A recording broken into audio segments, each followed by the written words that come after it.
ఒక 6 నాయకత్వాలలో వైఫల్యం ఉన్నది. ఆ నాయకత్వాలను సరైనటువంటి క్రమంలో నడిపించేటువంటి ఒక చురుకైన చైతన్యవంతమైనటువంటి కార్యకర్తలు లేకపోవడం, ఆ నిర్మాణాలు లేకపోవడం వరకు కూడా ఒక రకమైనటువంటి ఒక అస్థిరత, ఒక నిశ్శబ్దమైనటువంటి నెలకొని ఉన్నది. దాన్ని ఇవాళ ఛేదించాల్సిన ఇవాళ మనకు అంత సభ్యత్వం ఉంది, అంత పీపీటీఎం బలమే అయినప్పుడు ఇవాళ మనం ఉద్యమాలు చేస్తే 50 మంది, 100 మంది, 200 మంది వరకే ఎందుకు రావాలుతా ఉన్నారు? ఇవాళ నిర్మాణపరంగా ఇవాళ ఒకటి క్రియాశీలకంగా ఉండేటువంటి సభ్యులు ఒక రకమైనటువంటి వాళ్ళు. ఆ సభ్యులు ఇవాళ సంస్థ ఇచ్చేటువంటి పిలుపును ఎవరు పిలిచినా పిలవకపోయినా ఇచ్చేటువంటి పరిస్థితిలో ఉండేటువంటి సభ్యులు క్రియాశీలకమైనటువంటి సభ్యులు. రెండవ రకమైనటువంటి సభ్యులు ఫాలోవర్స్ ఉంటారు. అంటే తప్పనిసరిగా మా సార్ పోతా ఉన్నాడు కాబట్టి నేను మా సార్ పడి పోవాలి, లేదా నాకు మిత్రుడు ఉన్నాడు, దగ్గర స్నేహితుడు ఉన్నాడు. ఏ సంఘం అన్నా స్కూళ్ళలో ప్రేరణి ఆ సంఘం వచ్చి సభ్యత్వ పుస్తకం పెట్టడంతో సభ్యత్వం రాయడం, సంతకం పెట్టడం, దేవుడు వేయడం. ఆ సంఘ నాయకుడు ఏం చెప్తా ఉన్నాడు, వాళ్ళ విద్యారంగంలో పరిస్థితులు ఎట్లా ఉన్నాయి, ఉపాధ్యాయ సమస్యలు ఎందుకు పరిష్కారం కావాలి. నేను Nandiboina Tirupati Telangana progressive teachers federation రాష్ట్ర ప్రధాన కార్యదర్శి. ఇలా హన్మకొండ జిల్లాలో ఉపాధ్యాయుల అధ్యయన తరగతులు నిర్వహించడం జరుగుతూ ఉన్నది. ఇవాళ రాబోయేటువంటి కాలంలో ఈ తెలంగాణ రాష్ట్రంలో ఉన్నటువంటి విద్యారంగ ఉపాధ్యాయ సమస్యల పరిష్కారం కోసం ఉపాధ్యాయులను మరింత చైతన్యవంతం చేయడం కోసము మన రాష్ట్ర జిల్లా స్థాయిలో అధ్యయన తరగతులు నిర్వహిస్తూ ఉన్నాం.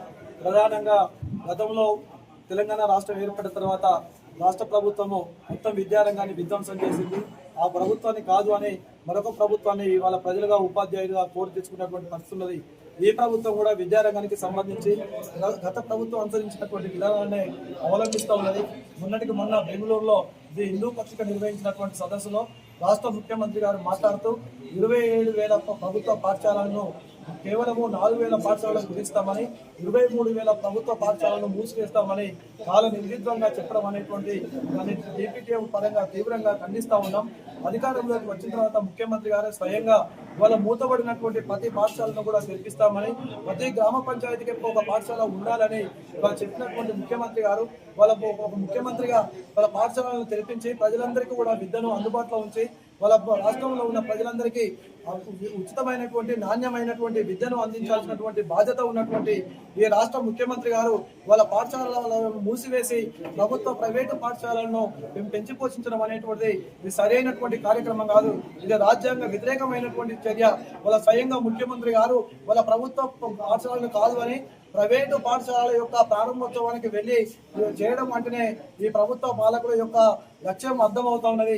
వాళ్ళ దీనికి వ్యతిరేకంగా ఈ రాష్ట్రంలో ఉన్నటువంటి ప్రజలందరూ కూడా, వాళ్ళ ఉపాధ్యాయులందరూ కూడా, విద్యాభిమానులందరూ కూడా వాళ్ళ ఈ ప్రభుత్వ విద్యను కాపాడడం కోసం వాళ్ళ పాలకులకు వ్యతిరేకంగా వాళ్ళ ప్రజా ఉద్యమాలను నిర్మించాల్సినటువంటి అవసరం ఉంది. ఒక కామన్ స్కూల్ విద్యా విధానం మాత్రమే, ఒక శాస్త్రీయమైనటువంటి విద్యా విధానం మాత్రమే ఈ సమాజంలో ఉన్న అంతరాలను పోగొట్టి ఒక సమాజానికి ఏర్పాటుకు దారితీస్తుంది అని కామన్ స్కూల్ విద్యా విధానం అమలు కోసం ప్రజా ఉద్యమాలు నిర్మించాలని పీపీటీఎఫ్ పరంగా కోరుతా ఉన్నాం.